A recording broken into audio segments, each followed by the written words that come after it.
All right. Hello, everyone. Is the Older Public podcast striking out? No, we're striking back and still lovingly plagiarizing the hero's journey format. Yeah, that's right. Absolutely. We are back with another hero's journey kind of analysis and perspective on the next installment of Star Wars here as we get into episode 5, The Empire Strikes Back. Yeah.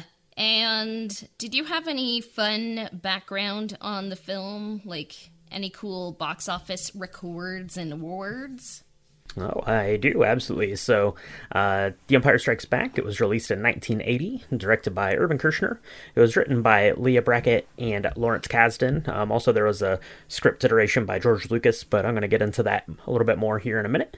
Han, Leia, and Luke are all back, but we get introduced to Billy D. Williams playing Lando Calrissian, and Frank Oz as Yoda. The Empire Strikes Back was nominated for 3 Academy Awards. It won for Best Sound, but it lost Art Direction, Set Decoration, which is insane. Just watching it last night and seeing the Dagobah set, you gotta be kidding me. Also lost for Best Score, but it did win a Special Achievement Award for Visual Effects. I'm glad that it got a special VFX award, but looking at the carbonite, like, freezing chamber set, like, do you know what won Best Set, or is that, like, a mystery? It is a mystery at the moment because I did not write it down. I know whatever did win did not deserve it more than. Because Fame won Best Music, and I'm kind of like, oh, okay, we're just gonna ignore Yoda's theme and Han Solo and the Princess, for Fame. That's right. Okay, so I do know what won the the winner for art direction, set decoration. That is the film Tess. Rated PG, apparently. Okay, yeah, there you go. So it must have been really groundbreaking because I've never heard of it. So it must have been incredible. Absolutely, no shade to Tess, but sorry, The Empire Strikes Back was slided right there. So that's the awards that it's won for sure. So good job. I guess it at least won the one. And lost the 2 and got the special achievement there. I mentioned Leah Brackett was hired to write Empire Strikes Back, but unfortunately she passed away in 1978. So she had written kind of the first draft of the story, and then George Lucas kind of took that draft and changed it up just a little bit before ultimately sending it off to Lawrence Kasdan, who did kind of the final draft of the script. Now, I wanted to kind of talk about that a little bit because I thought that this was interesting. So Brackett completed the first draft in February of 1978, so just literally just a month before she passed away. And it was titled A Star Wars Sequel from the Adventures of Luke Skywalker. And the draft contained a city in the clouds, a chase through an asteroid belt, kind of this little more focus on the love triangle between Luke, Han, and Leia. There's a battle of Hoth and a battle between Luke and Darth Vader. There were ghosts of Luke's father and Obi-Wan, but his father was a different character, so not Darth Vader there in that first draft. Luke had a sister, but it wasn't Leia. And Lando was a clone that had fought in the Clone Wars. So some stuff that's crazy and obviously didn't pan out, but some of the stuff was pretty much exactly what we got here in Empire Strikes Back. And I guess Lucas, after she had written the script, attempted to contact her to go through kind of some revisions or get her to do a second draft of that, but unfortunately she'd passed away on March the 18th of that year. So that's sad, but it's kind of interesting to see kind of the changes that were taken and made and stuff that was left the same kind of from that first draft. Star Wars could have been so different. Some people say there was a plan all along, and I think some steps were a plan and then some things were happy accidents, and I think that's the magic of stories, is how they change, how they stay the same. They're nebulous, but that's interesting. I really didn't know how much Brackett had done Yep, and she was a very well respected science fiction writer and had done a bunch of writings. So, it made sense that Lucas would have reached out to her to do kind of the script for the second story. As he was taking a step back, right? He didn't write the story, he didn't direct the story. He really was kind of focusing more on kind of establishing ILM as kind of its own like standalone property almost. So, yeah, yeah, but. I mean, I kind of think about our episode 183, in which we talked about Across the Spider-Verse, with an animator from Sony, and I mean, they confirmed that they were inspired by Empire Strikes Back, and I remember watching Across the Spider-Verse in theaters and saying, like, this is the best cliffhanger I think I've seen since Empire Strikes Back, but I think, like, Star Wars is one of the most iconic trilogies out there, and Empire Strikes Back is one of the best sequels, if not the best sequels out there, and it's inspired so much, like, even today, so... Yeah, for sure. It is very well beloved. Right now, Empire Strikes Back is sitting at number 16 on IMDb's rankings. Let's take that for whatever you think of IMDb's rankings there. But number 16, that's pretty good. It made around $530 million worldwide, kind of on the over the course of all of its releases. But it's interesting because, now we look at Empire Strikes Back. It is very beloved. It's often, held up there as, one of the best sequel films or sequels to a film.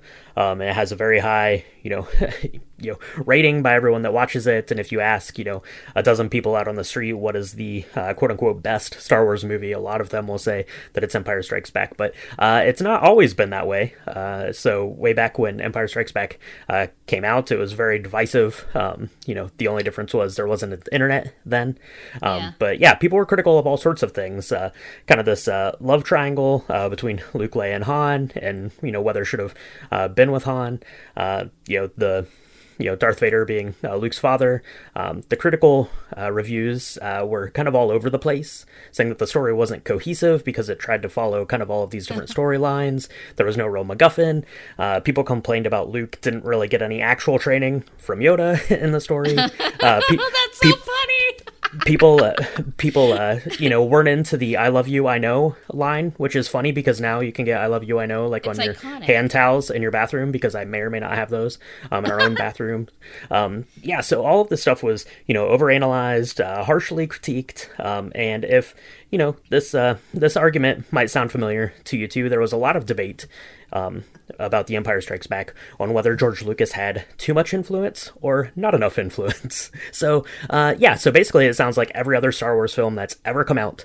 It's just whichever one was the last one people are going to be the most critical of. So I'm going to put a link to an article that I was reading, acriticalhit.com, where I got a lot of these and pulled a lot of quotes and articles from kind of some fan reactions from some fan magazines back in 1980. But I thought that was interesting that this film now that is held up as being quote unquote the best of these 9 films was as divisive and as pandered as all of the new films and all of the way the prequel trilogy was at the time that those came out. And it's just the same old Star Wars story.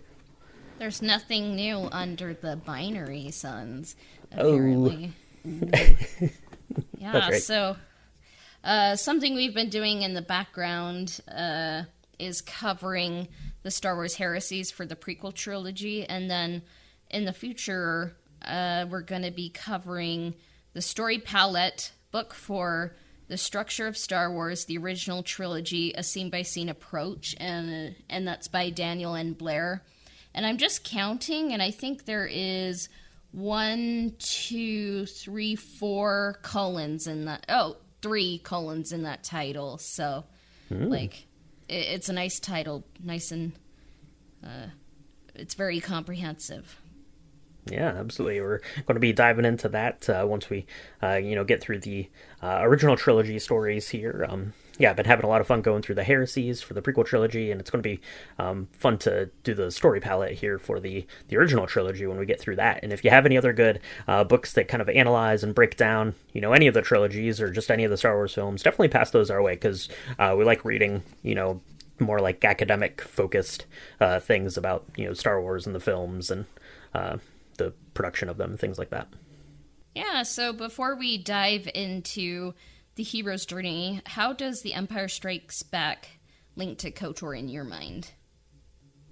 So there were a couple of things that I noticed. I was rewatching it last night, kind of with this in mind. Kind of at the beginning of the film, you get Darth Vader on his ship, the Executor, I don't really know how to pronounce it. The Executor, I think probably is right. But the way that it's kind of positioned in that shot, it looks an awful lot like the way the Leviathan looks in the game. So I thought that was kind of a little bit of a link there.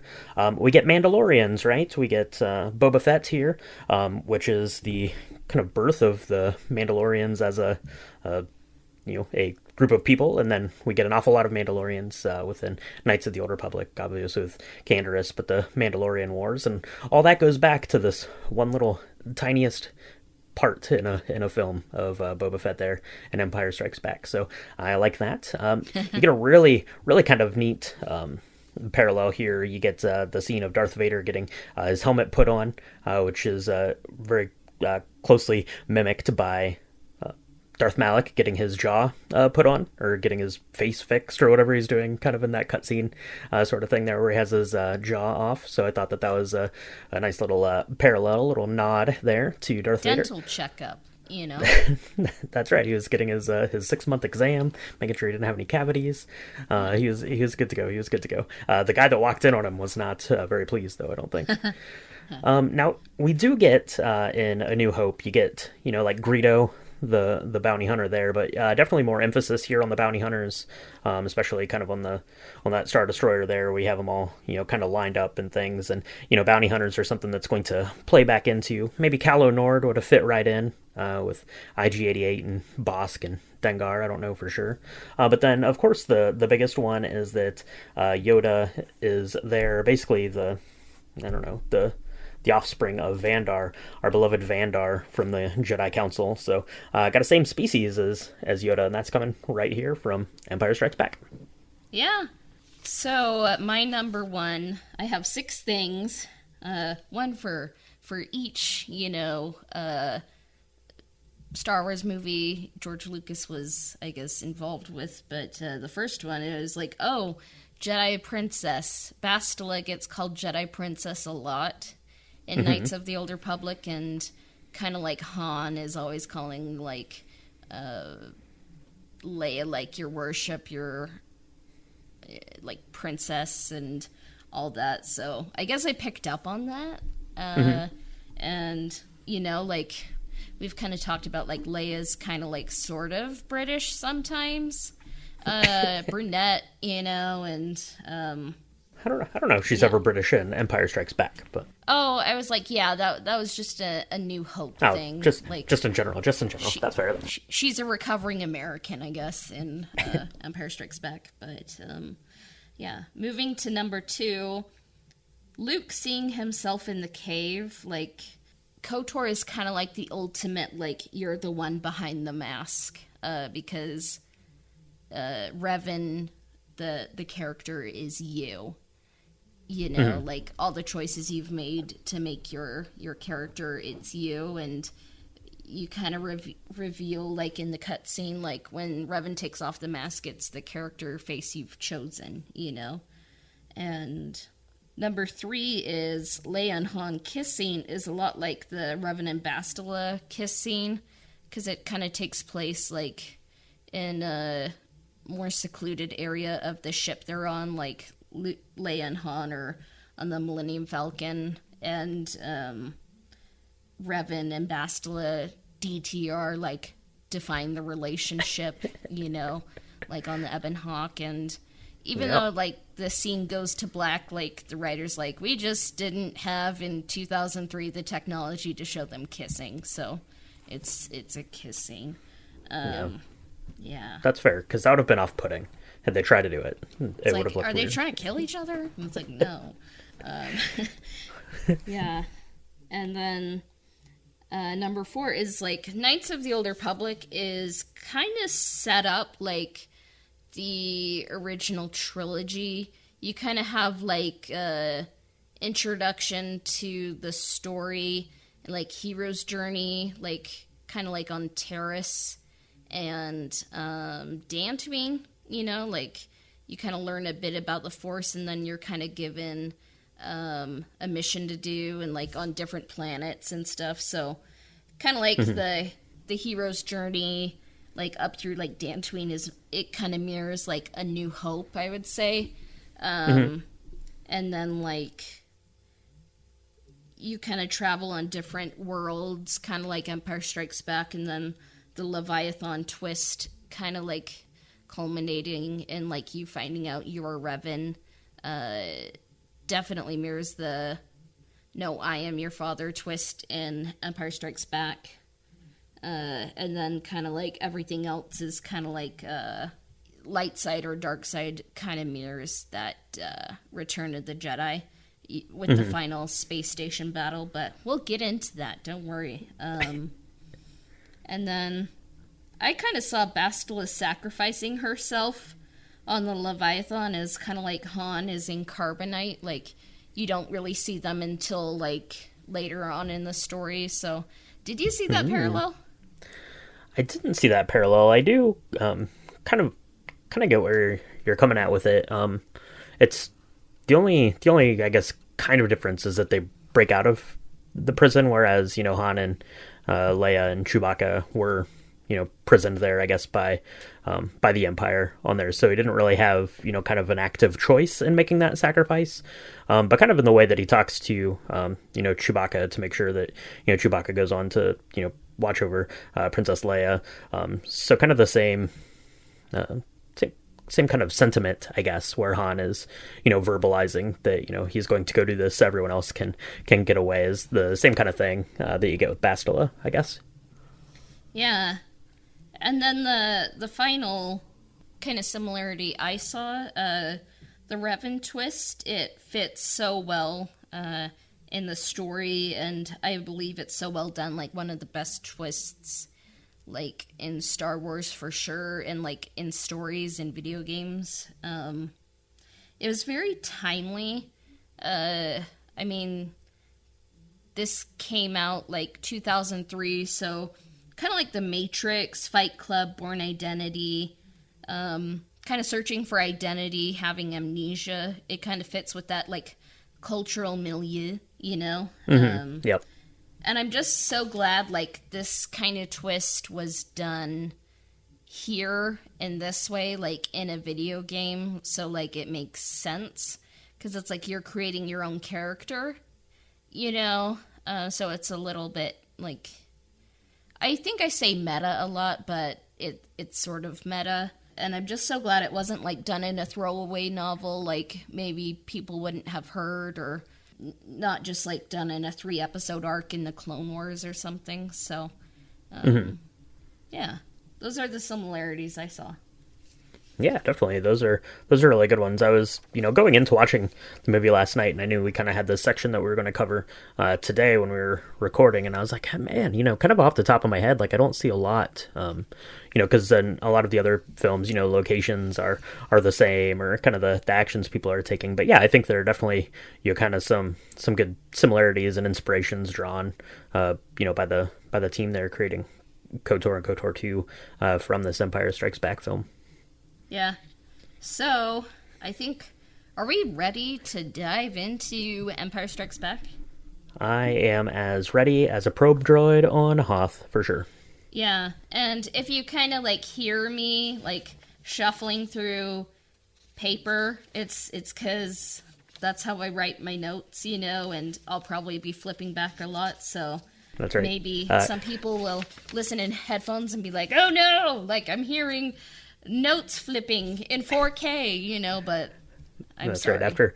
After Kasdan finished writing the script, Cassie wrote her own script here for Empire Strikes Back. So yeah, forgive any paper shuffling, but that's okay, because there's a lot to get into in the Empire Strikes Back, I think.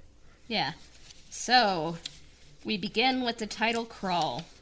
in episode 4, we kind of had a pursued ship, a rebel ship being pursued by a big Imperial vessel. And in 3, like Revenge of the Sith, we had all-out naval warfare. And then in 5, it's like we had a big, even bigger ship, it seems, like gathering intelligence with thousands of droids. So maybe it's kind of like this is a big naval ship, and it's like, all right, conduct your intelligence and report back to me, you know? I don't know.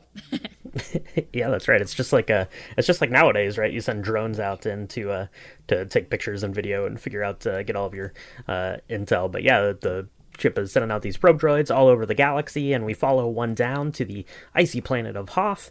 It looks cold. I lived in Western New York for a long time, and we got a lot of snow, but not as much snow as Hoth. It looks cold, but it does have my favorite creature in all of Star Wars, which is the Tauntaun, and we see one, and it looks amazing.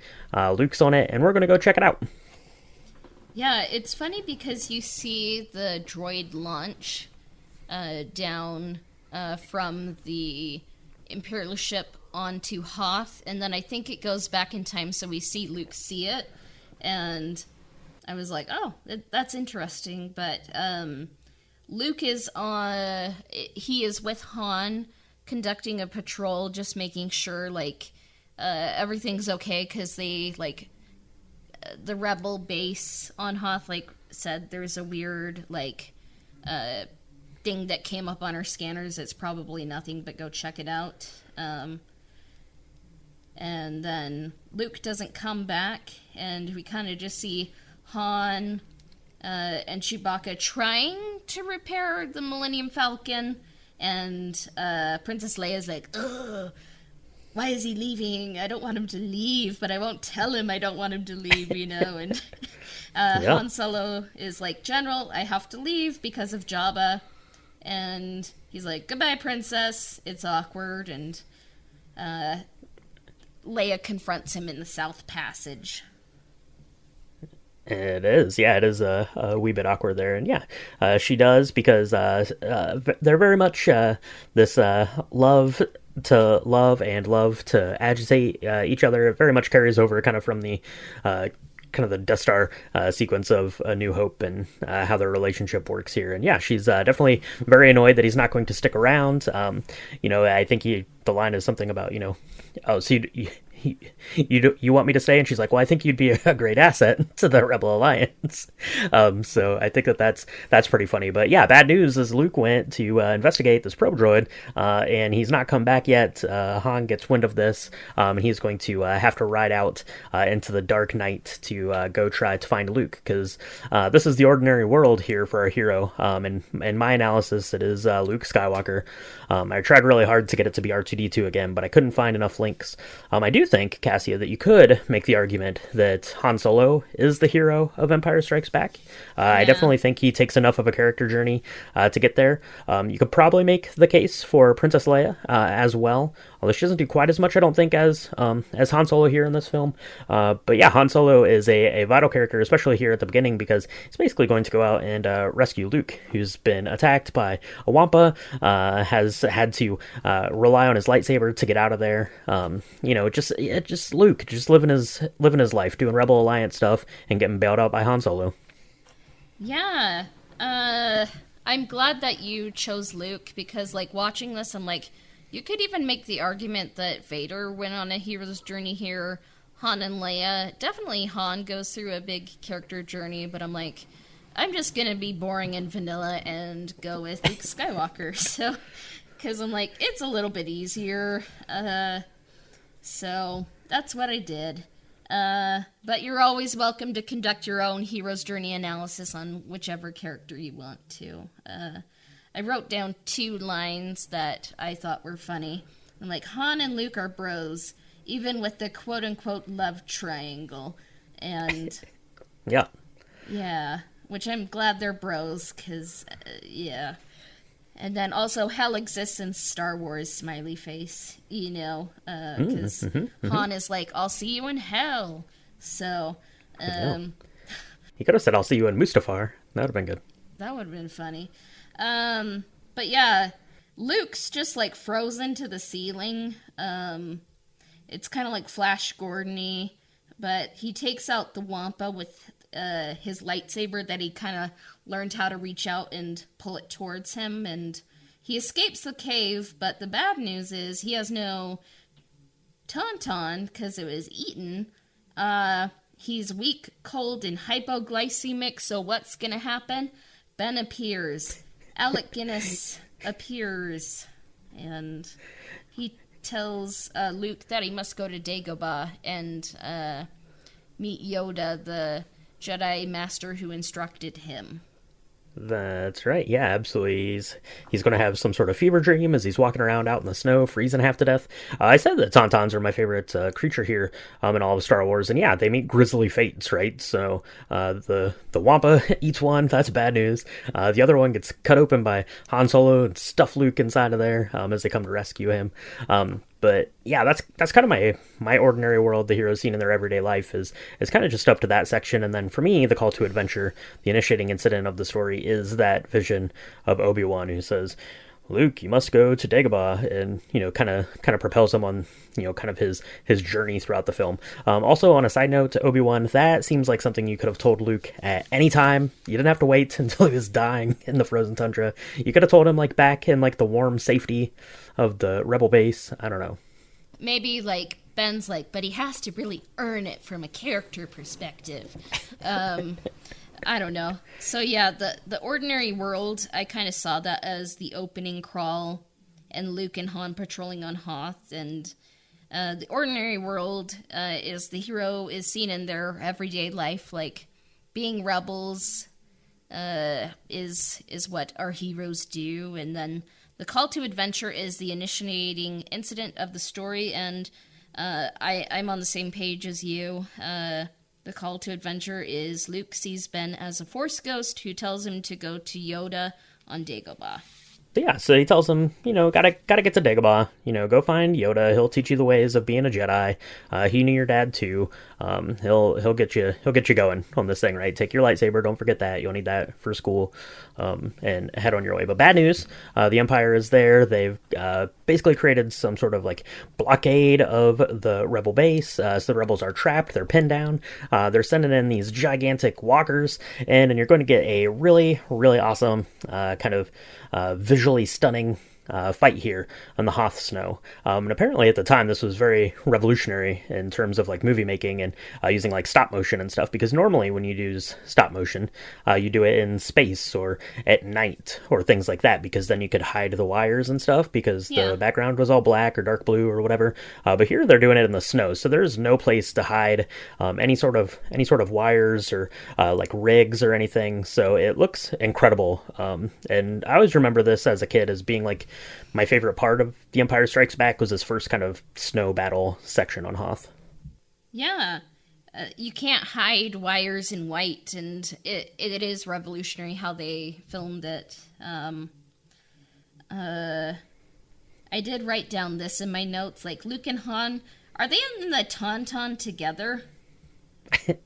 I don't. Well, he puts Luke in there, and then Han starts building like a little kind of like igloo kind of thing over top of it there with the snow. So I don't know. I guess probably. I mean, it would have gotten real cold there while you're waiting for that snow speeder to show up the next morning. So maybe you have to crawl in there at night, or at least you cuddle up. I guess maybe, I don't know. Yeah. I mean, we can debate about this, but I wrote down in my notes, like, Luke and Han are in a Tauntaun together, but 5 feet apart. But yeah, like, before the Empire attacks, like, I also wrote down, like, Leia kisses Luke, like, thanks, Obi-Wan. Like, it's like, it has to be a secret because reasons. And it's like, they don't know they're related. They're working together. Like, I think, like, they don't know they're related. Like, Obi-Wan could have just been like, oh, and also, before you go to Dagobah, do not kiss your sister, who is Leia. But don't kiss her. That would be bad. Thanks for nothing.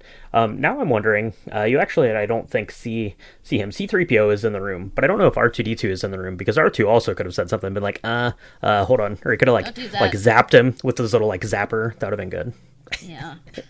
Yeah. But it is interesting because, like, Vader is going to appear on Hoth, and we kind of see like Vader's ship like shadows and eclipses a Star Destroyer. We just see how massive it is, and it's a good way of showing scale, you know.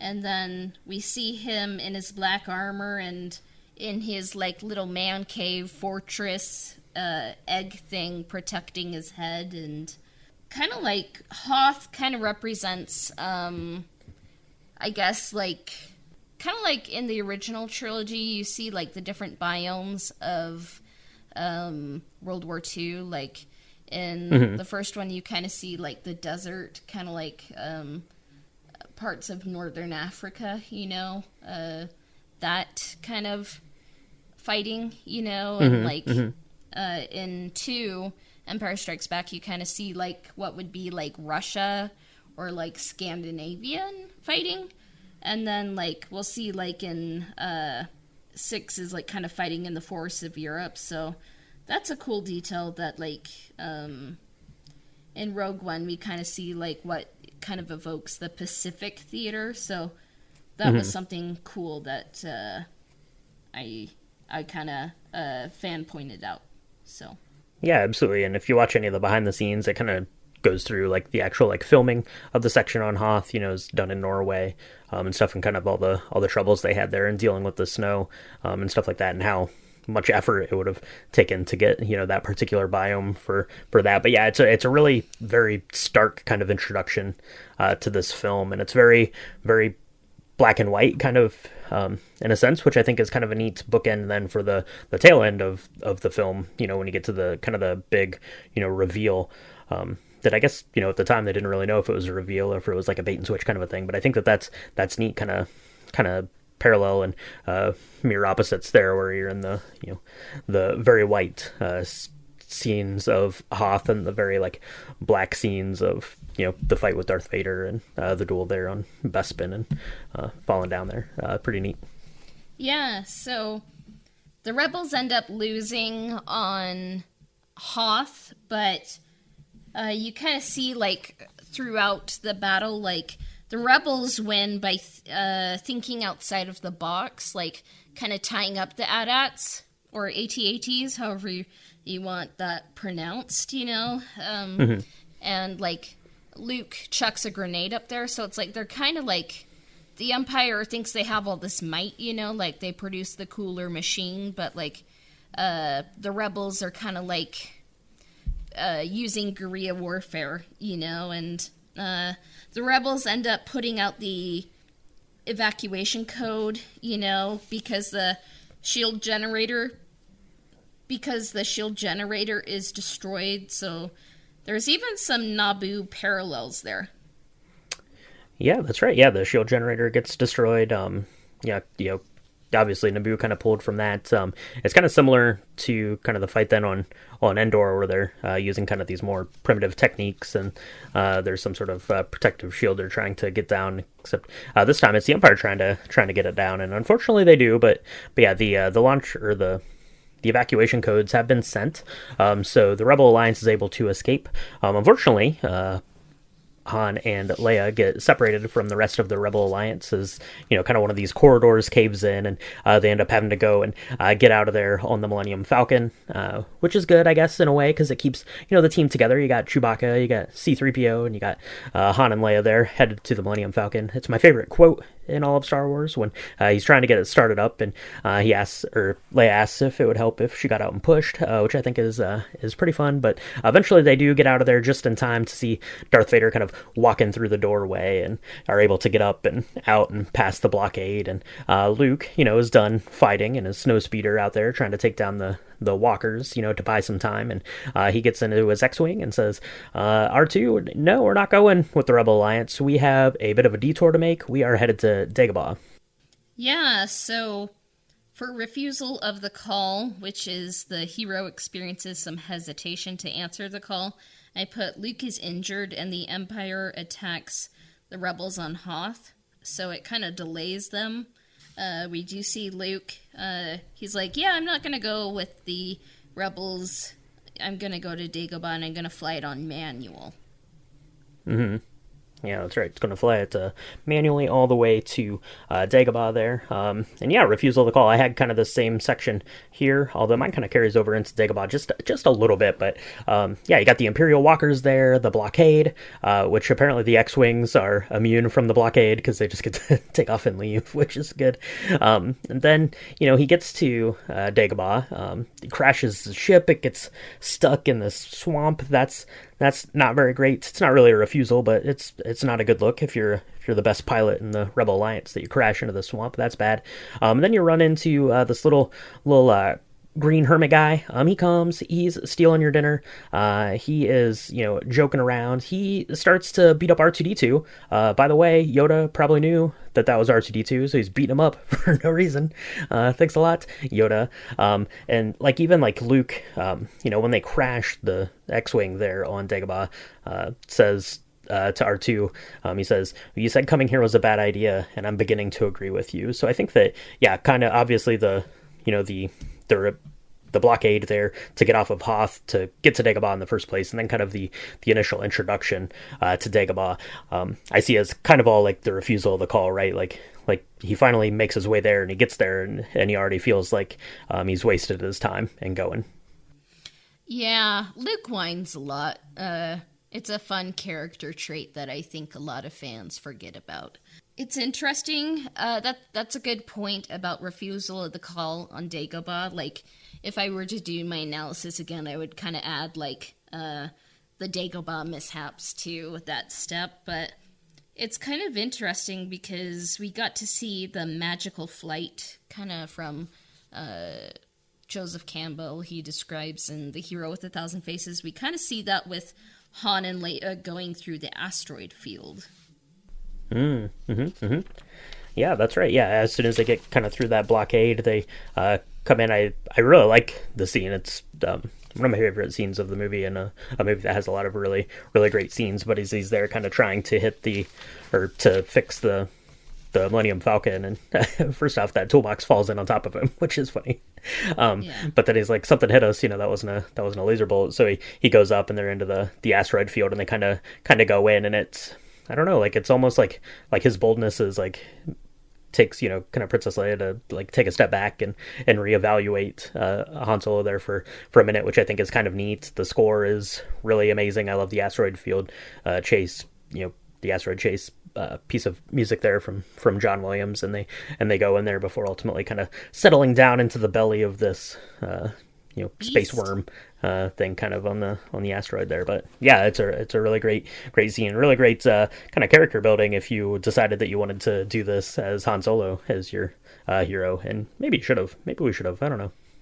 Yeah, we should have, but we're like, no, we're gonna do Luke Skywalker, the whiny vanilla person. But yeah, it's funny because I was kind of watching this, and I'm like, Empire Strikes Back is one of the most beloved movies ever.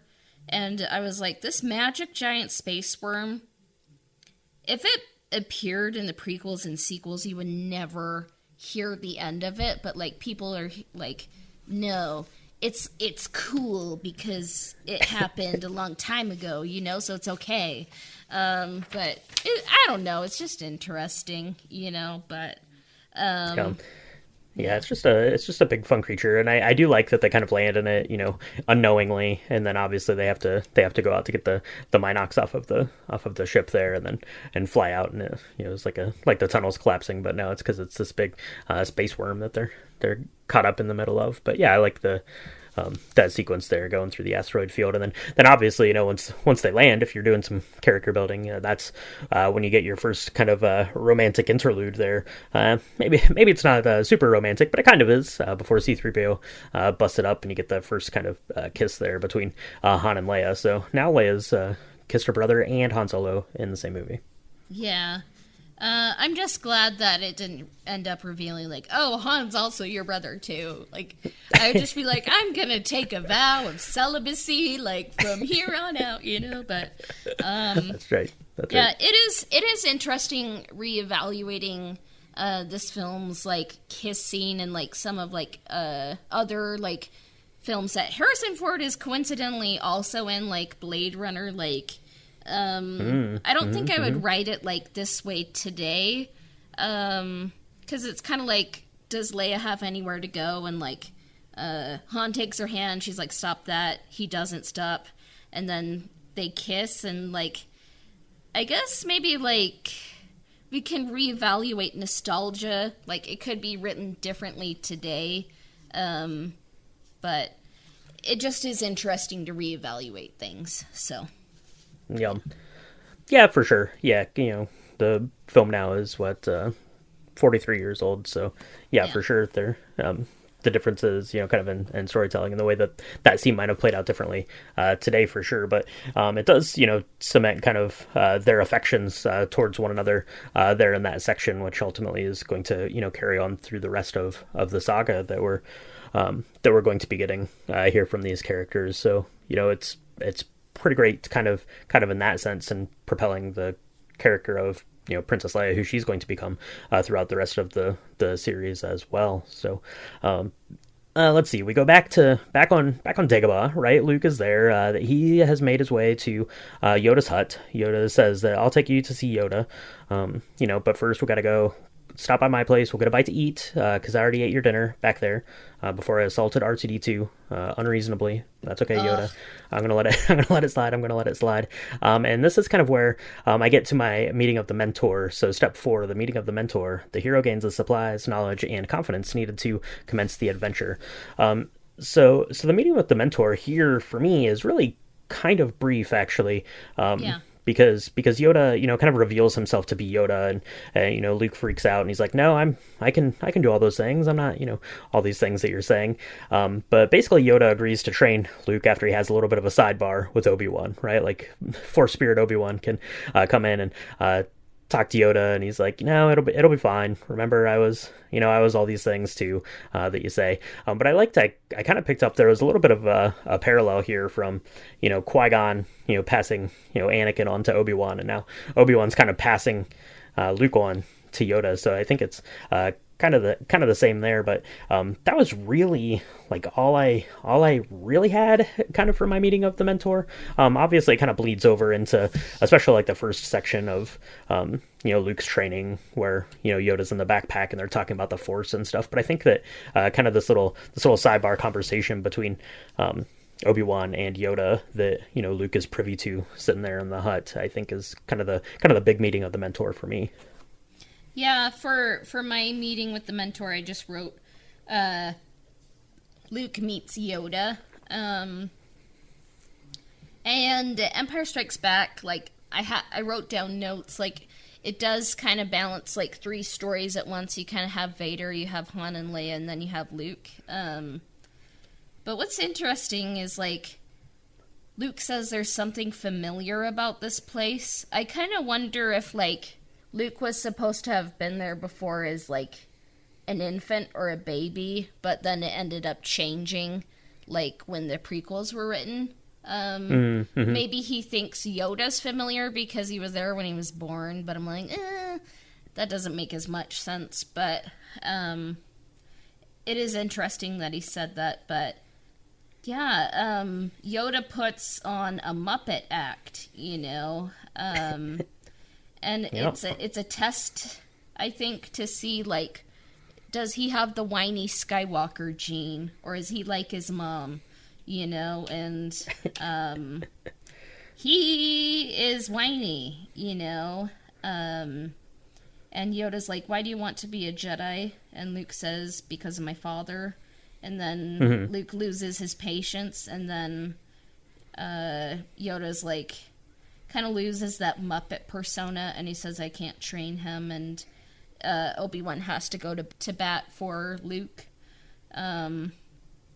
But it is interesting, like, kind of like near this scene, like, when Luke is meeting Yoda, kind of like the ultimate good Jedi, most powerful Jedi out there. Like, we see Vader bow before the hologram of the Emperor, and it's massive, and he's like, the Emperor says, like, Luke Skywalker is the offspring of Anakin Skywalker, he could destroy us, but maybe we can turn him. And Vader's like, how can this be? So kind of when I saw that layer, I'm like, oh, it's like father and son, you know, good and bad. So there's like layers I'm starting to just kind of realize like now, like even though I've grown up with this film. Mm-hmm. Yeah, for sure. And, every kind of little piece of, Star Wars media that we get is going to change kind of the perspective that you have on things. But yeah, definitely a lot of layered, kind of storytelling in there in that sense. Yeah, kind of this, mishmash, kind of the way that's edited of, between Luke and Darth Vader, and kind of the, kind of making on one hand, kind of the same decisions, but just, kind of in the opposite direction. So yeah, some stuff like that is pretty neat, and pretty neat storytelling, I think, here for our characters. But yeah, the meeting with the mentor, yeah, just kind of that first little section there, which, takes on a whole different meaning, kind of after, the prequels and things like that. It does make me wonder, though, if Yoda's there, like watching like Luke crash his X-wing into the swamp. If when the canopy opens up, Yoda's like, "Please tell me it's Leia. Please tell me it's Leia. Please tell me it's Leia." And it's like, nope. Hi, it's Luke, and then it's like, oh, and then I'm just double checking, just because. Okay, we have 2 more steps before the end of Act 1, just because we sometimes, like, get distracted talking about chromosomes and, like, Anakin's love, Mm-hmm. That's right. Love mastery, so. Sometimes we're blinded by love and we miss our coffee break, but hopefully we won't do that this time. But we are about ready to cross the first threshold. And for me, the line of crossing the first threshold is literally just a line, from Luke that he just says, "I can do it. I'm not afraid." And Yoda's like, "You will be." You will be. But for me, that's Luke basically being like, "Nah, I'm all in. Rah, rah, let's go." Yeah, that's funny. So crossing the first threshold, the hero commits wholeheartedly to the adventure. Like, I wrote down crossing the first threshold. Luke tells Yoda he's ready. And then I wrote he's not. So it's kind of funny that we're just on that similar wavelength. So yeah. That's right. Now, in fairness, when Anakin came in to start his Jedi training, Yoda's like, "Oh, you're afraid? That's bad." But now Luke's here, and he's like, "Oh, you will be afraid." Yeah. I will make you afraid. So I don't know. Maybe it's just Yoda spent too much time out in the swamps by himself. He's turned over a new leaf there, I guess. I don't know, but yeah, that's crossing the first threshold for me, because Luke does not really see a threshold. He's just all in it. He is in it to win it. Yeah. So that's the end of Act 1, and I guess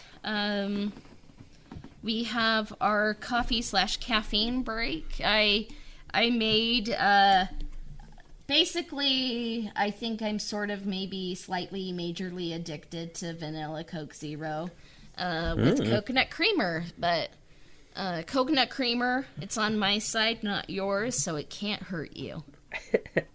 That's right. It's on the other end of this call that we're on. That's okay. No, that's good. What is your coconut creamer of choice?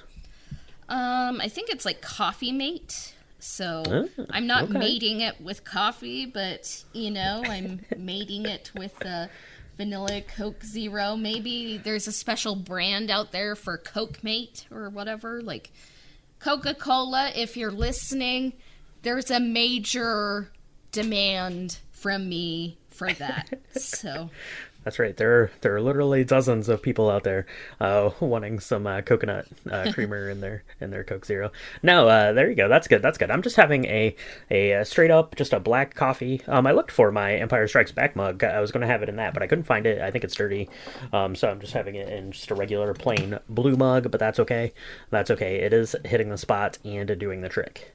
And what we do when we're having our coffee/caffeine break is we tell everyone what we've been up to. So, Cassia, what's been going on? You been watching anything, reading anything, doing any fun, like outdoor activities, enjoying the summer? What have you been up to? I've been trying to walk a bit more, kind of get a little bit back into hiking. I watched a bit, like I have definitely partaken of the Barbenheimer zeitgeist moment happening, and I really enjoyed both films. I saw Oppenheimer first, and we did a Patreon episode on that, and I just thought it was an intriguing look at the Manhattan Project and kind of like the people behind it, and it got me curious. I haven't read American Prometheus yet, but it does have me intrigued, and I really enjoyed Barbie. Some people think it's a man-bashing film, but I don't think you're supposed to see, like, Barbie Land and the Barbies and Kens and be like, this is a one-for-one simulation for what real life is like, you know? Right. I think it's just a parable told through the characters of Barbies, and it was expertly directed and acted, and I think it should win an Oscar for set design and costuming. So, yeah, absolutely. Yeah, it was very good. I also partook in the Barbenheimer of it all too. So yeah, definitely agree with those. And yeah, check out the Patreon if you want to look at Oppenheimer. It's patreon.com/Old Republic Podcast. Yeah, and I recently rewatched The Hidden Fortress because we discussed that in an upcoming episode with Al from our Last of Us episode, and it's just a really good Akira Kurosawa film, and it inspired Star Wars, and I finally got a physical copy of it from Criterion during the July sale this year, so I was excited about that. And then a book I was excited about, I just kind of finished, is called The Future is Analog, How to Create a More Human World by David Sachs. And it's not too often that I read a book, like a nonfiction book about current events that makes me feel hopeful, but this book did.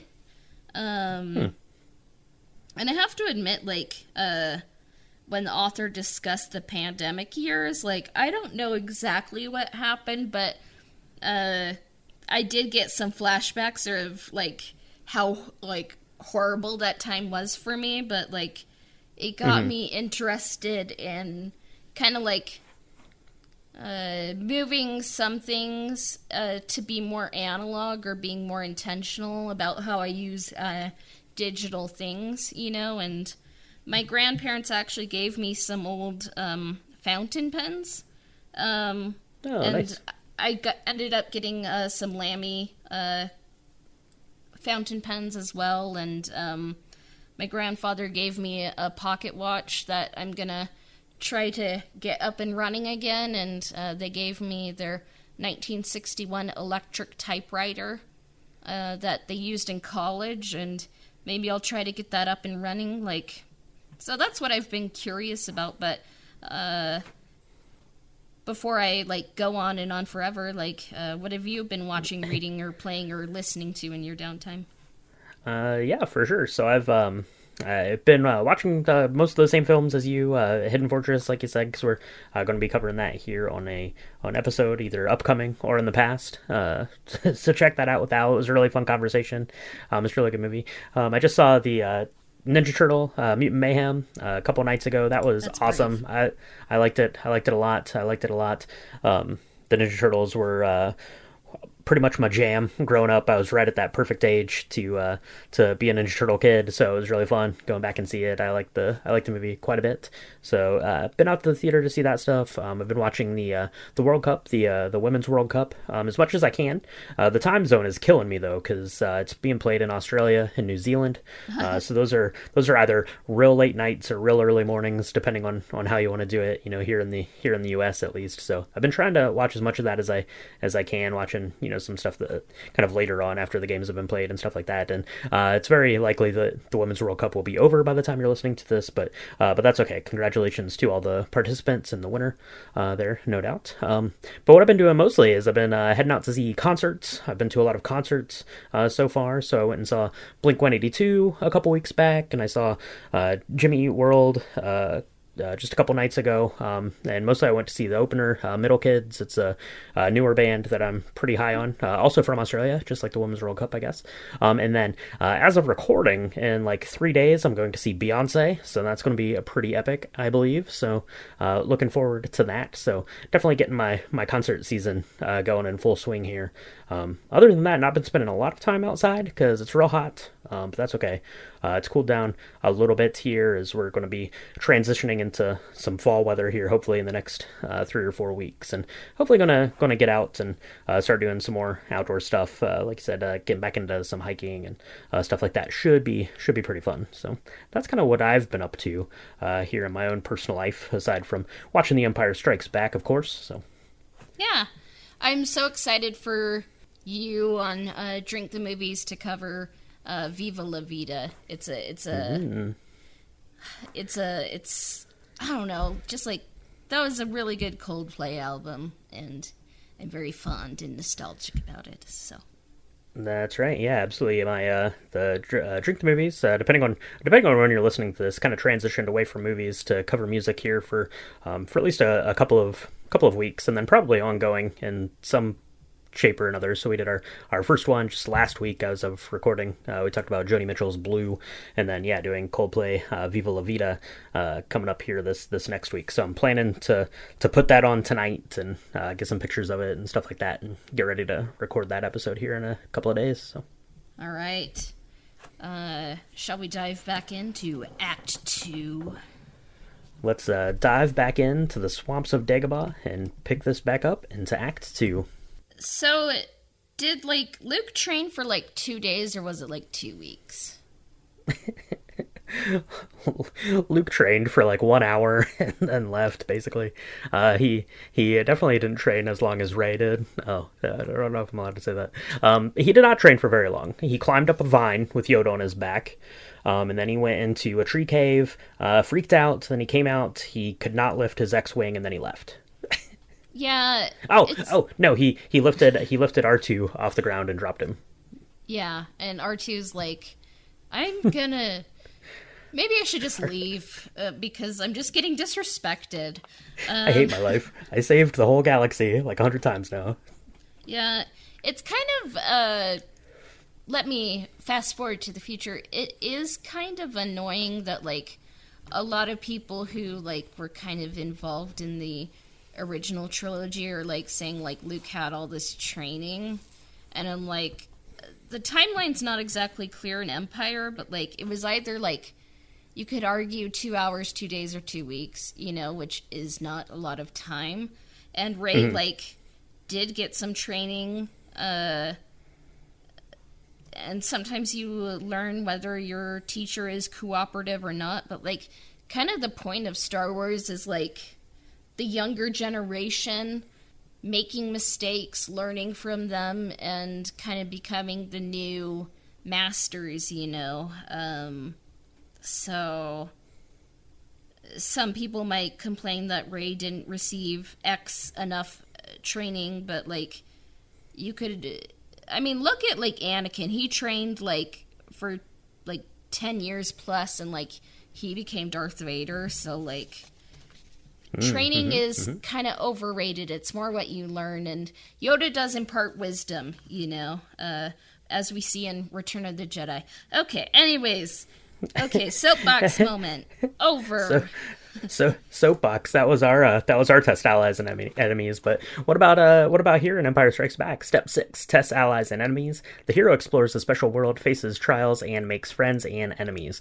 So I had a couple here in terms of the tests, and I mentioned those both on a little tangent there. So obviously you have kind of the tree cave where he's going to go in and see that vision of Darth Vader with himself kind of in that helmet, and then he's got the little lesson of lifting the rocks and lifting R2, and that's when he starts to get like these visions or these feelings that Han and Leia are in trouble, and then obviously kind of this failed test in trying to lift the X-wing up out of the swamp, and then sees Yoda do it. So that's kind of what I see the tests. For Luke specifically, I don't see any real like allies or enemies kind of in this section. It's all happening off screen, but we're making kind of an ally, definitely a shapeshifter kind of character in Lando Calrissian's happening kind of along side this and this parallel story that we're getting over there, and then also kind of introduced here to Boba Fett, and what Darth Vader's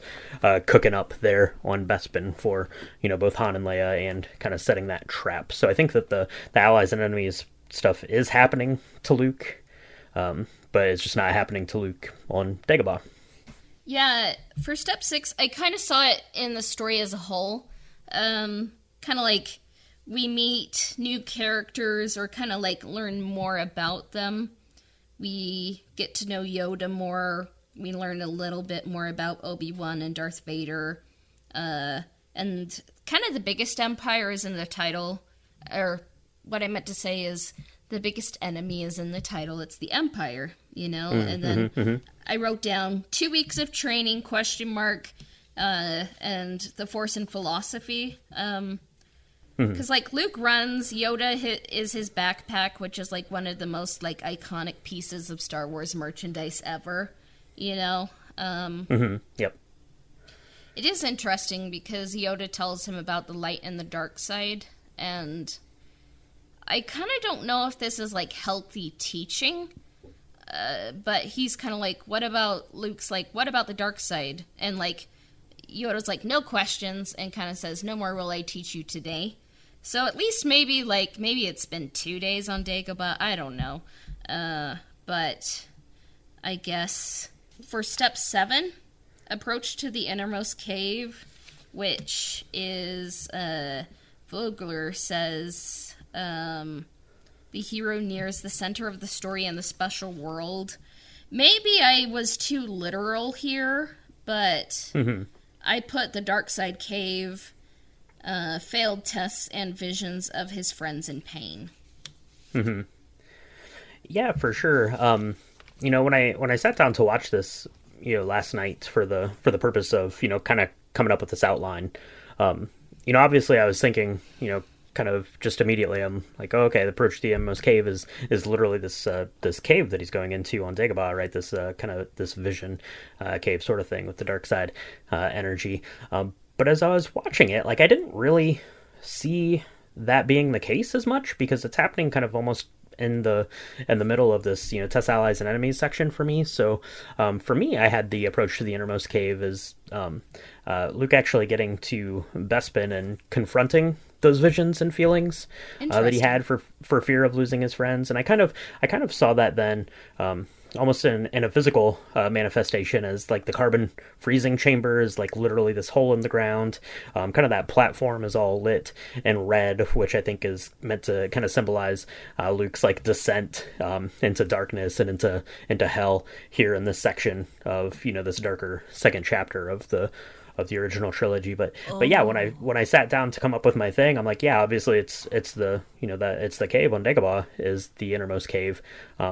But as I watched it and I was kind of thinking about it, I was like, I don't know that is. I think that's more of a failed test than it is, kind of the innermost cave of the special world. And I think for Luke, the special world is being a Jedi, and that's why he leaves, is to go prove his Jedi-ness, I guess.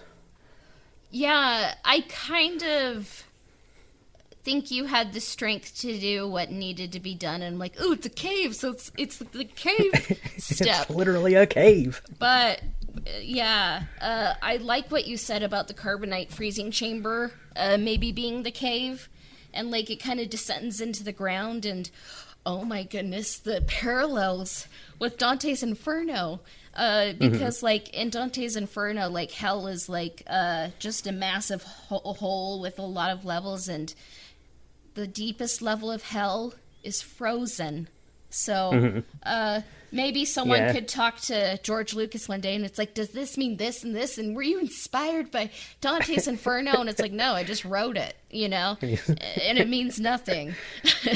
He's like ask Lawrence Kasdan what it means. Yeah. Yeah, because I mean, and literally too, because Han Solo is placed into this pit, so he's following his friend, which is what his kind of ambition and going to this new special place, Bespin, is to follow Han and Leia, and Han has been down into that pit, and then during the fight, Luke falls into that pit, or kind of in the course of the fight, stumbles into that pit before, he has to kind of jump out and, carry on with the story. But yeah, that's kind of what I saw as the approach to the innermost cave there.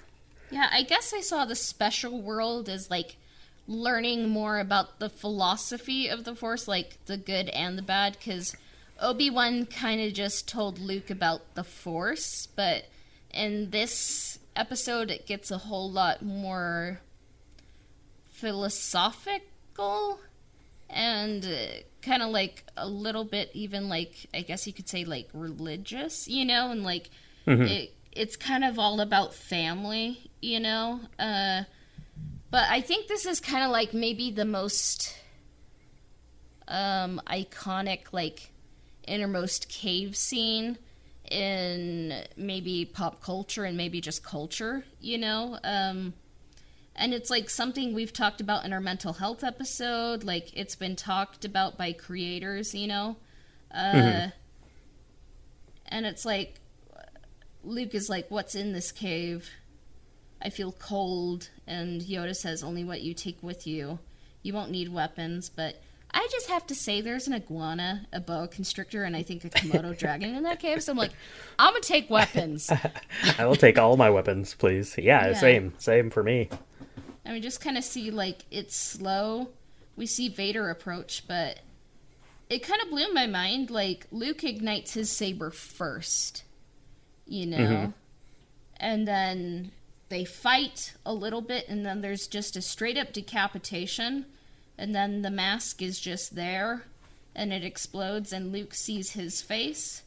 Like, I think there's so much there that maybe it hits people different at different points in their life, and like I think the lessons you can take from that are valid, and I think the only thing that I can really think of that comes close is the ending of Across the Spider-Verse, where Miles is face to face with the Prowler, and then he sees who's underneath the mask, so Yeah, for sure. And it definitely kind of interprets different, kind of the way you're interpreting the story, and the way that you interpret stories. Because I remember watching The Empire Strikes Back as a kid, whenever I would have watched it, 5, 6 years old, something like that. And the cave section, it was always just kind of like this weird thing. You went in there and he cuts Darth Vader's mask off, and then the face like explodes off, and it's his face inside. And I'm just like, oh, okay, that's weird.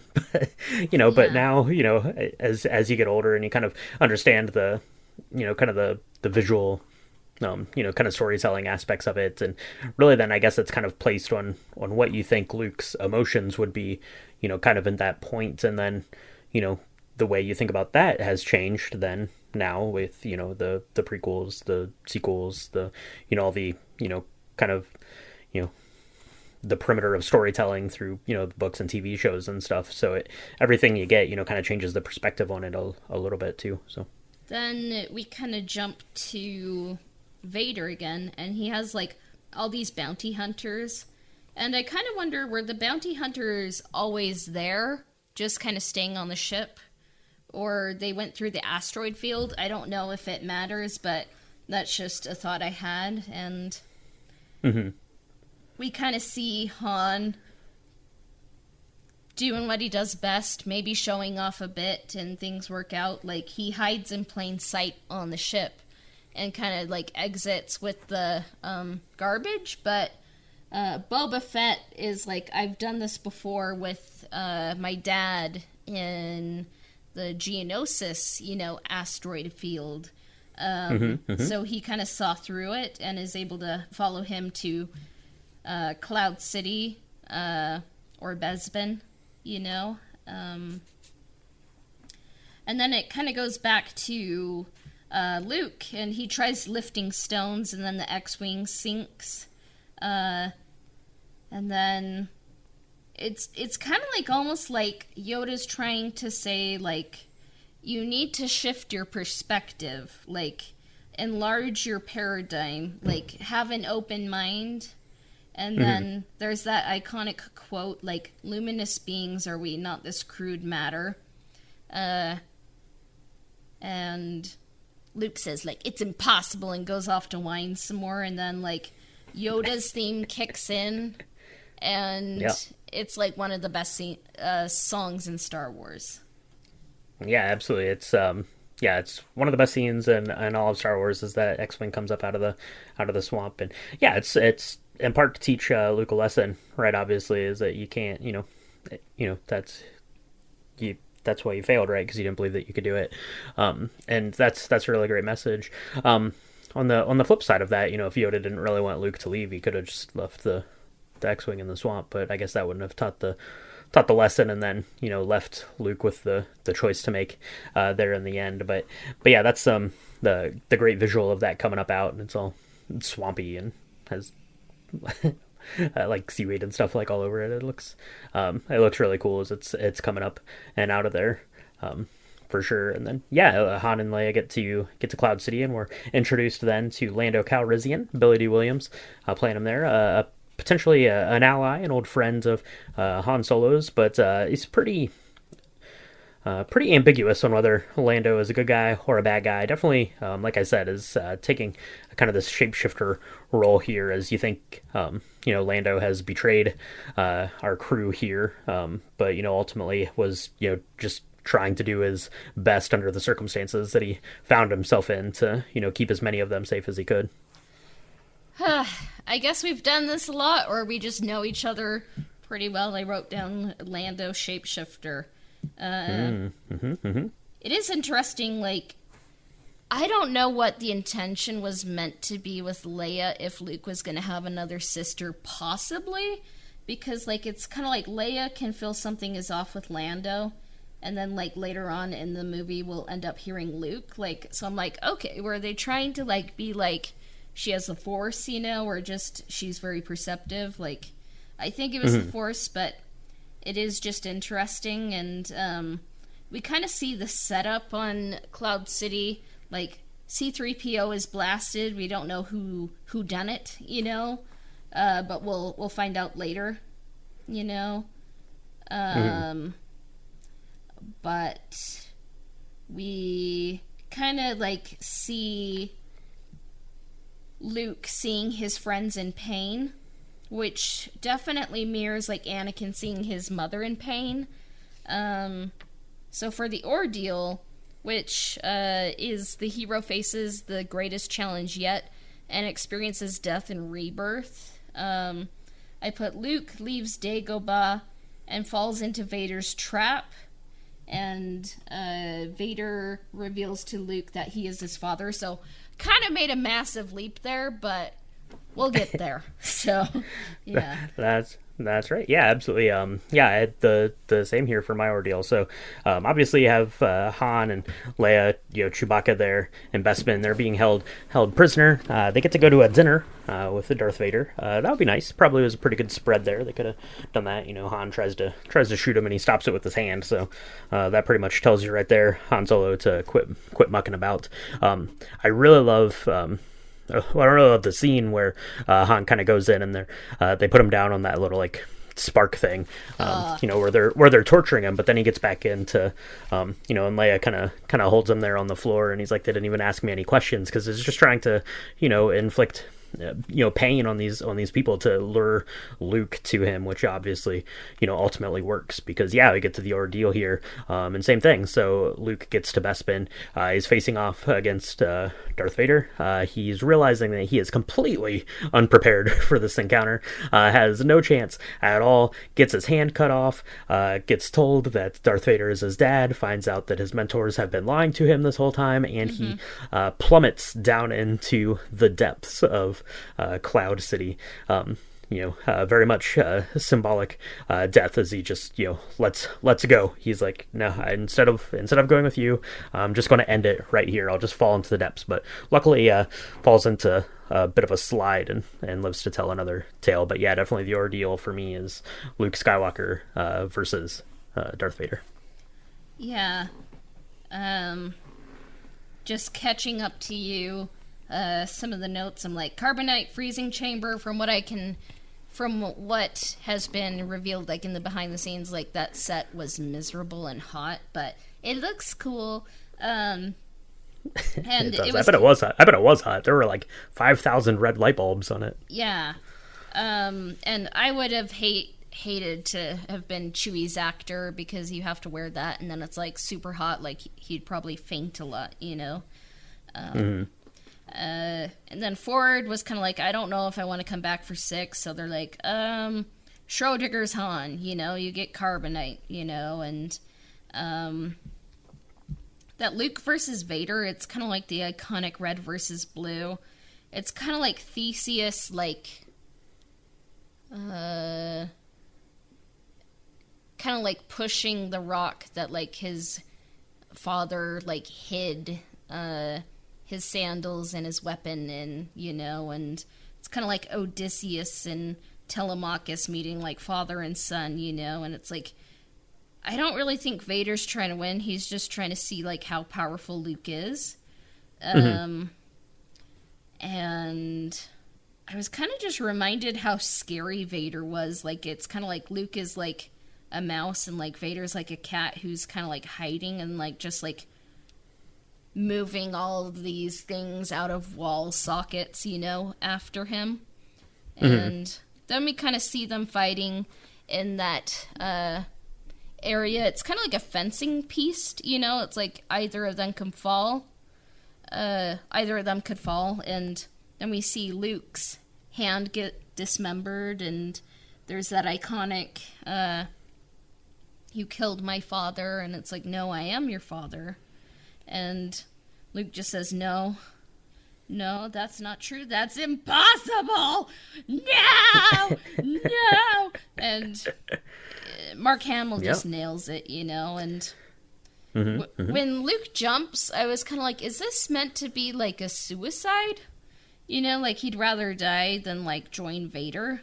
Like, I don't know. Like, he's like, maybe I'll live, maybe I'll die, but that's better than being trapped here. And luckily he gets sucked into a garbage tunnel, so I'm just flipping through my notes. There are many. Yeah, while you're flipping, I wanted to make mention, you said something about how Darth Vader was so intimidating in this.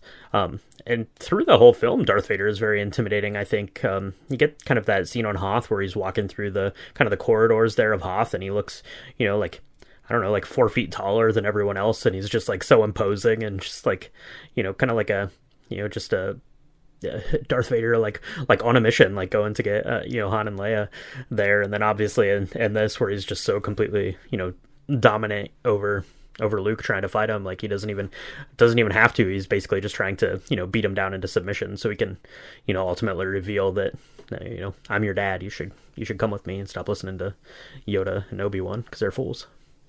Yeah. So I found the page, like, some of the pages were just kind of like turning together. So, reward.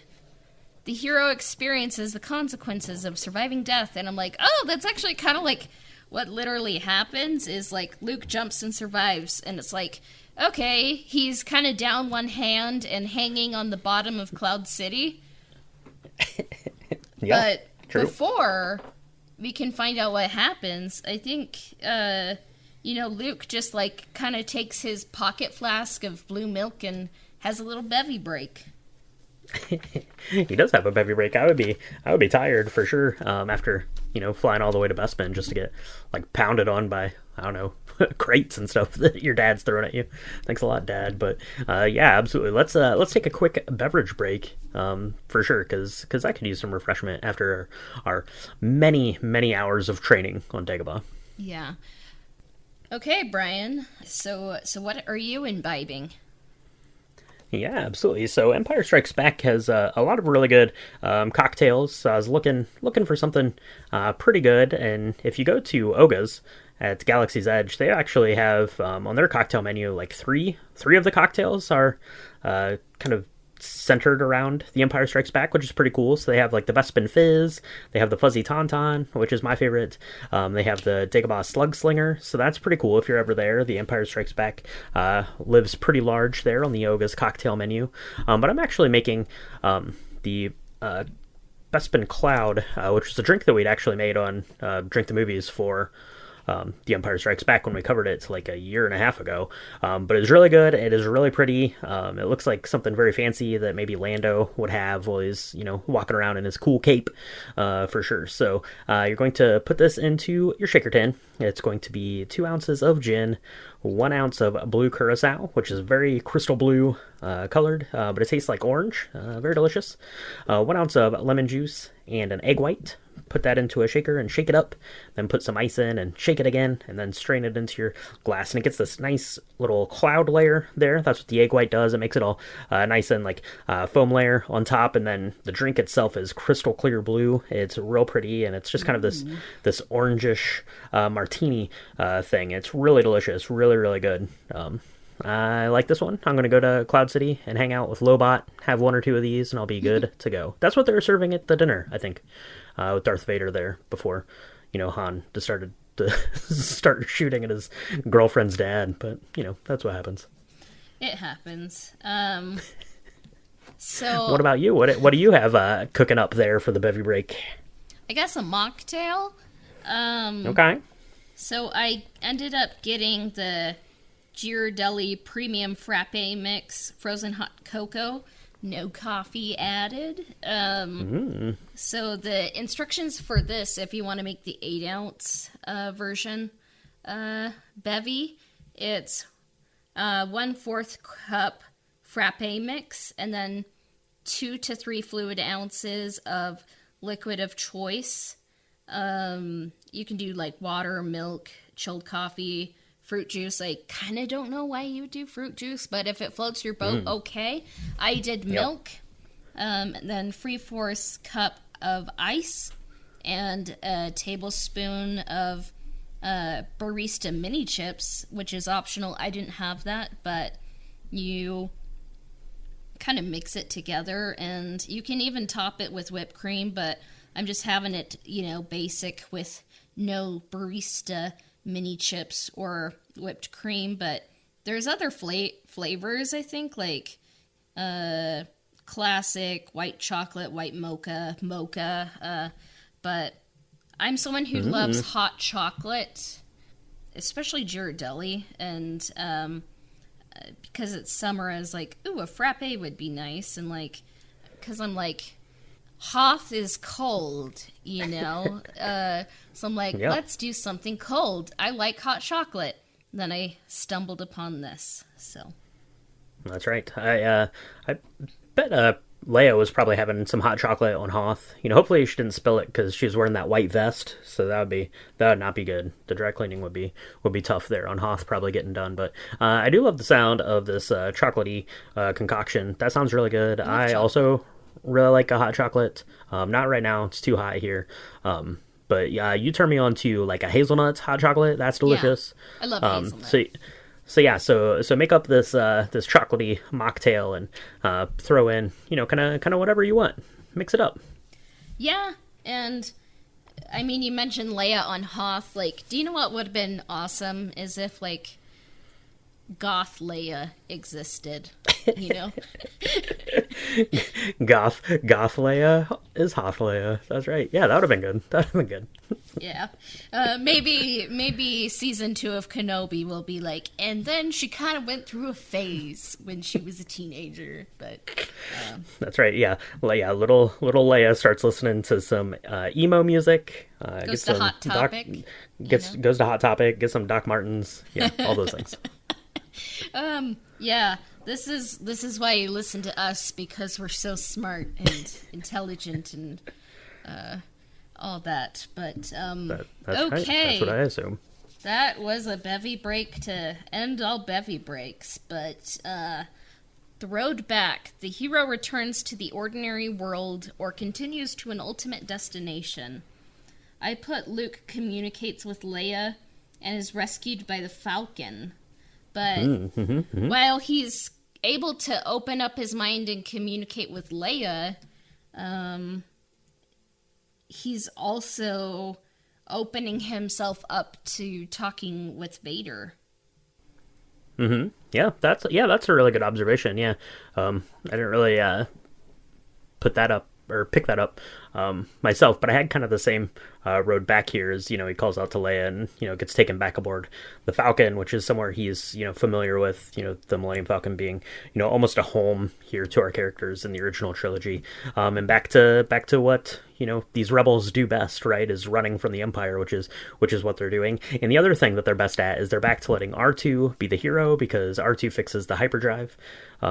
I really like, kind of they let them go because they deactivated the hyperdrive. But, R2 is going to go get that sorted. They end up, taking off into light speed and getting away there. But yeah, I thought the road back, was Luke getting back on board the good old Millennium Falcon. And I'm kind of wondering, like, in this scene, like, if Lando is wearing Han's pants. Maybe I'll have to watch it again, but I'm like... Those are the official pilot of the Millennium Falcon pants. You have to wear those. You had time to switch your pants, and, like, Han may or may not be dead, but you're like, my priorities are, like, I need to wear these pants, but okay.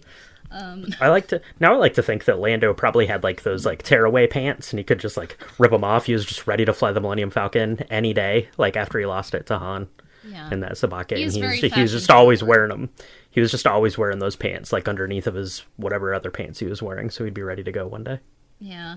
I'm just hoping my notes for Return of the Jedi are as funny as this, but maybe humor is subjective, but I wrote down Leia got Luke settled in maternally / Florence Nightingale-y kisses Luke, and it's like... I guess in the prequel trilogy, we kind of had, like, Oedipal tones, and then in this trilogy, it's, like, different tones, of, like, incest. And I'm kind of just like, Obi-Wan could have stopped this at any time. R2 could have maybe stopped this at any time. Yoda could have stopped this at any time, but I'm kind of just like, Nope, that's still going on. Yeah, for sure. I had the resurrection. The hero experiences a final moment of death and rebirth, so they are pure when they re-enter the ordinary world. I had that here for mine. Being cared for by Leia again. Basically, Luke gets onto the Millennium Falcon, and then Leia has to be like, "It's okay, Luke, it's okay." Every time that happens, for sure. I lost Han, but like you lost your Han. Yeah. I'm sorry that our dad cut your hand off, but he tortured me and kept me in a prison cell. I wished I could have flung myself out into the void like you. Yeah, for sure. Even in Return of the Jedi, we're getting way off track here, but Luke's like, I don't know, I'm endangering the mission, and she's got to be like, calm down, Luke, get your act together, get your life together. But I saw kind of the actual moment of resurrection was Luke getting his new hand. I saw it as like he's literally being made whole again, as that prosthetic hand gets put back on him. Yeah, for the resurrection, the hero experiences a final moment of death and rebirth, so they are pure when they re-enter the ordinary world. I also put Luke gets a mechanical hand, but it is interesting because we kind of talked about how like Luke communicates with Vader as well as Leia, but guess who's not communicating with him? We jokingly already said like, Ben, why didn't you tell me? Like, and Alec Guinness, like, is, like, radio silent here, but, yeah. Nice. Well, I mean, he does tell him, he's like, if you leave, I can't help you. But, I mean, it seems like after the fact, he could have chimed in, been like, yeah, see, I told you so. Yeah. Mentors, man. Sometimes they're just Mentors. Like, I have to do this so you're strong enough to learn the lessons, but, one nice detail I noticed is that Leia pulls the switch for light speed. It It is interesting because, like, Vader doesn't end up killing Piet after killing many, an Imperial, like, admiral officer, you know, even by Zoom, but I think it even shows, like, Vader is conflicted, because, like, Luke's not saying, like, oh my goodness, you're my dad! Let's rule the galaxy, you know? Right. It's kind of like, it makes me think about, like, Mustafar when, like, Vader is obscuring Anakin and he's like, I can overthrow the Empire via overthrowing the Emperor. Like, Padme, we can rule the galaxy. And Padme rejects him, Luke rejects him, and I think, like, Vader's, like, kind of being, like, just reminded of all these different things he doesn't want to really be reminded about, and... Sure, yeah. Yeah. Yeah, and I think it's interesting to think about, well, you're just kind of running through that there, it got my mind going to think that, you know, on one hand, obviously, you know, Vader is a little preoccupied with just having this encounter with his son, but I'm wondering if, you know, if he's thinking forward now to the, you know, the interaction that he's going to have with, you know, Palpatine. You know, this, Vader's probably looking at this as his one shot of, you know, kind of getting his son, like, under his wing, like, safely, right? Like, this was his one chance, and, like, he blew it to get his, you know, son back, you know, even as, you know, Darth Vader obviously is on the dark side, on the wrong side of things, but this was his shot to get his son, and now, you know, it's going to be turned over to the Emperor to, you know, kind of decide what happens from here. So, yeah, I think that's kind of interesting to think about that way. Yeah. We kind of learned that the rendezvous point was Tatooine, and it's 1 year later, Return of the Jedi will happen. And that's kind of the same amount of time that we had between The Last Jedi and The Rise of Skywalker.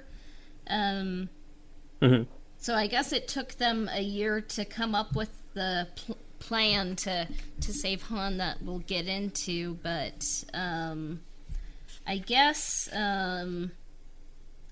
my return with the elixir, which is the hero returns with something to improve the ordinary world, is Luke, Leia, Lando, Chewie, and the droids are together, and they will rescue Han on Tatooine.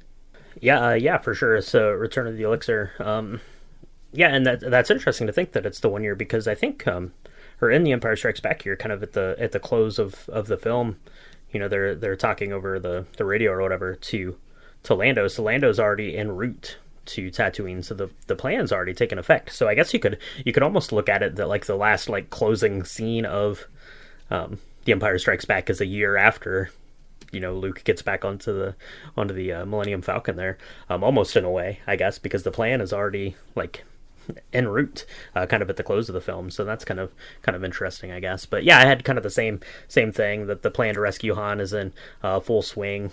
He returns R2-D2 to back in action now. He's done messing around on Dagobah, so R2 can get back to saving the galaxy again. That's good. That's a good elixir for the galaxy. And apparently Luke is now a full-fledged Jedi. We ain't got his hand cut off, but next time we see him, he's going to be doing all sorts of Jedi stuff. So that's good, I guess. So maybe he's going back to Dagobah to get some more training. I don't know for sure. I do the closing shot of Empire Strikes Back is beautiful. You got Leia and Luke kind of in front of the window with the droids looking out over it, and, you know, in the context of The Empire Strikes Back, they're looking out, and it's you know, it's very sad, right? They're looking out into this vast galaxy. Their friend is gone. They've gotten this terrible news. Luke has had his hand cut off. But if you take a step back and look at it, like, the Skywalker Saga as a whole, then you're seeing, you know, the twins stand there looking out over the galaxy, and that's a galaxy that they're going to be, you know, reshaping at the end of the next film. So I think, you know, kind of in the scope of the Skywalker Saga, that image is very striking in the history of the galaxy. You know, that's a way you want to look at it, but yeah, it's a very striking shot. Yeah, I think it's probably maybe the most iconic ending shot in Star Wars. Maybe the throne is that a throne room in the end of episode 4, or like they're getting medals or something? Oh, just I think it's just out in like the courtyard of Yavin. I don't think it's a throne room. I think it's outside. Okay. It's like a stage where they have ceremonies, Yeah. at the rebel base. And it's kind of They put on their- inspired by the Triumph of the Wills, so I'm like, what's the explanation there, George Lucas? So I'm gonna say this is the most iconic ending shot in Star Wars Empire Strikes Back for that reason. Leia, my friend, was pointing out when you were watching this, I kind of hijacked movie night, and I'm like, I want to take notes while we watch Empire Strikes Back. Is that okay? And they're like, yeah, that's fine. But my friend pointed out, like, Leia's wearing the original dress at the end of this movie. Oh. Like, I thought that was Yeah, special. she is. That's true. Yeah. That's true. Yeah, I didn't even think about that. Yeah. Yeah, that makes sense. Everyone, I guess, is kind of where they need to be, even though obviously this is the darker middle chapter. I guess at least Luke and Leia, from that standpoint, R2 and C-3PO are back where they need to be. So that's good, and yeah, it's a very, very striking shot, definitely, and that's kind of where it ends, right? And now people are going to have to deal with 3 years of real world time before Return of the Jedi comes out to find out if Darth Vader is in fact Luke's father. What that means exactly, how are they going to get Han back, all sorts of unresolved questions, and that's we just got a cliffhanger, as you mentioned, right, with the Across the Spider-Verse here, which took a lot of inspiration from The Empire Strikes Back, and definitely leaves you on a cliffhanger. You don't know what's going to happen to your heroes. Yeah. And this is, I think, the only original trilogy Star Wars movie I saw in theaters, like on the big screen. So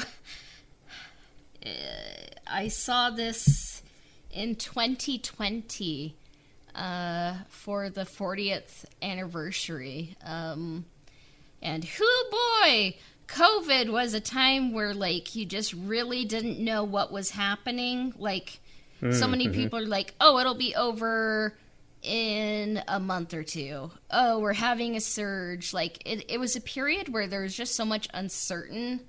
Like you could alternate between like hope and despair, like so much, and like just like that's the kind of headspace I had while I was watching this. And like it's funny because like at the end of 2019 I made a goal to see more movies. And I ended up only seeing 3 movies in theaters that year.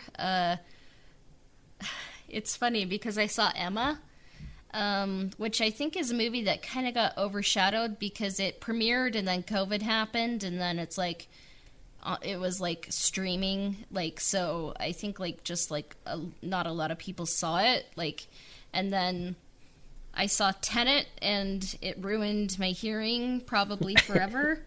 And then I saw this movie, and even during the midst of Corona, like, where I think even, like, just, like, the stress of the pandemic and the uncertainty, like, was kind of, like, interfering with, like, just, like, my normal cognitive mental health functions. Like, I was able to be like, this is an amazing movie, and I noticed details, like, Luke's outfit looks really dirty on Dagobah and Bespin, and I think it's made out of wool, so like he did not choose the best clothes for that environment, and it's just sometimes films, they shouldn't work, but Empire Strikes Back did, like I can't really put my finger on why it works, but it does. Yeah, it does really work. And if you go back to what I was saying kind of at the beginning, the kind of the critical response to it, and a lot of that was dealing with kind of the way that the film was structured, and is probably very, very different then, because you didn't have kind of this kind of like main through line. You had these three different kind of stories that were going on, and now we go and look at movies or watch TV shows, and that's pretty much the norm for the way stories are told. So I think that it's really kind of a credit to the people that put this together. George Lucas, obviously, but Lawrence Kasdan and Irvin Kershner, for putting it together, and kind of being bold with the way that the story went. So yeah, I mean, it's a story that maybe shouldn't work, especially under the lens of 1980, but it works really well. I can definitely appreciate when people say that this is the quote unquote best Star Wars film. It's not my favorite Star Wars film, but certainly from just a movie standpoint, looking at films, it's hard to argue that it's not the best, or one of the best of these 9 films in terms of just being an actual movie. So, Cassie, you mentioned that you saw this in 2020 on the big screen. I did not see it in 2020 on the big screen for, most of the reasons that you just mentioned. I did see it in 97 for the special editions when those came out. I made it out to see it at the movie theater then. But, I have a long history with this movie, and I would have seen it about the same time. I saw kind of all 3 of those films, right? A New Hope, Empire Strikes Back, and Return of the Jedi is, I don't know, somewhere in the 4 to 6 years old range kind of thing on home video. And it was just a movie that was in, constant rotation. I was speaking with my wife about it this morning. She asked me how many times I'd seen it, and I was like, I don't know, a lot of times. And she said 200, and I started thinking, and I'm like, yeah, I might have maybe seen this like 200 times, just because it was something. We'd rent it and watch them, like, I don't know, like 20, 25 times a year, like through my whole childhood, probably from the time, I was like 4 to, at least up into like high school when I'm driving around and going doing other stuff, I guess. But yeah, it's a great film, and it was really fun to go back and kind of analyze it. I think it's interesting here. This is the 5th one of these that we've done now, and this was the absolute closest that we've been on our hero's journey steps. Yeah, so that was funny. Sometimes it just happens, and maybe next time, like, I'll be like, Max Rebo's the real hero, and that's right. We'll do Max Rebo and Wicket for Return of the Jedi. Yeah, but I don't know which part of the original trilogy I've seen the most, but I've definitely seen a lot of them a lot, like all the 3. Like, I kind of wonder if it was like Return of the Jedi, because I like the love story, I'm like, ooh, Leia saves Han, and then I'm like, ooh, there's kissing in like Empire Strikes Back. But it's interesting. It's something I've grown up with, and a lot of people have grown up with, and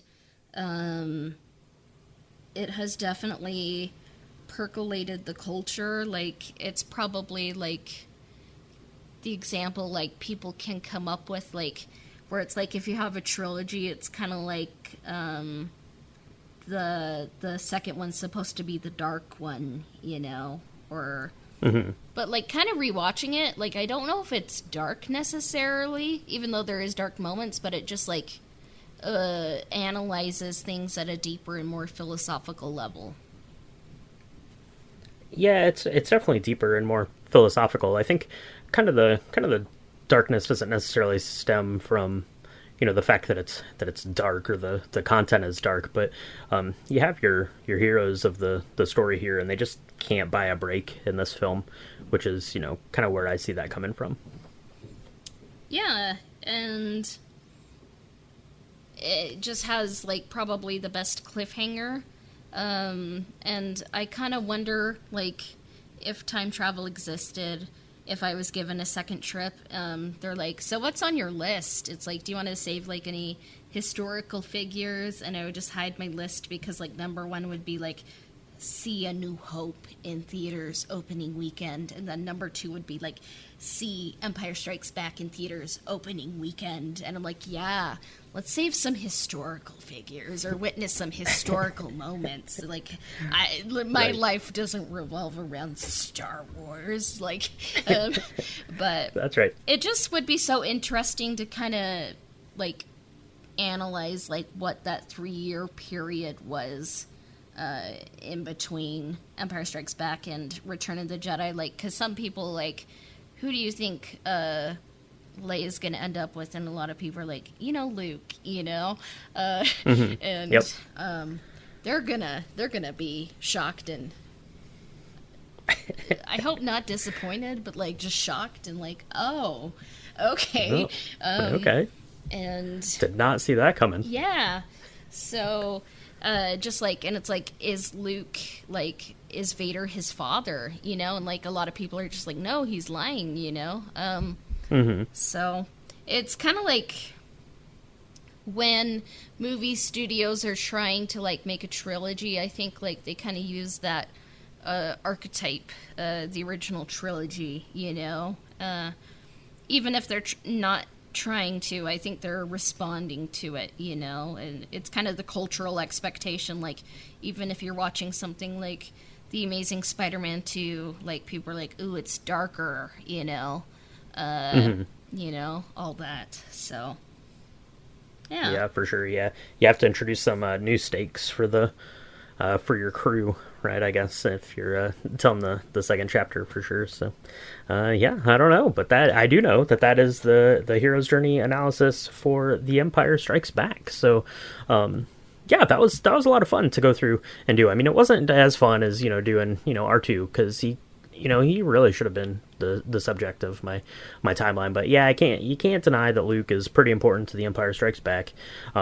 But let us know if you have an idea of who is the real main hero here in this story. Is it Luke? Is it Han? Is it someone else? Is it Darth Vader? Let us know what you think about that, down in the comments and on Discord and all that kind of stuff. That's always a lot of fun to talk about those. And we've been having a lot of fun doing these Hero's Journey analysis. Yeah, I'm excited to do Return of the Jedi. But one question before we leave...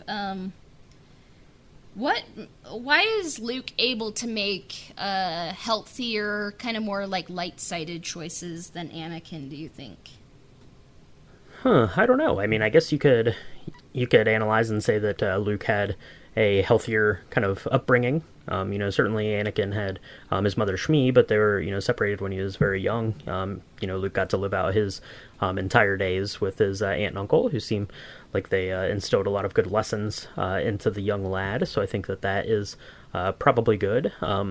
Maybe because Anakin was just the product of, being this, born of the Force, so to speak. But you have Luke and Leia there who are embodying, kind of the best aspects of both of their parents. So maybe Luke has enough of his mother in him to steer him down the right side that Anakin, didn't get from his parentage, I guess. Maybe. I don't know for sure.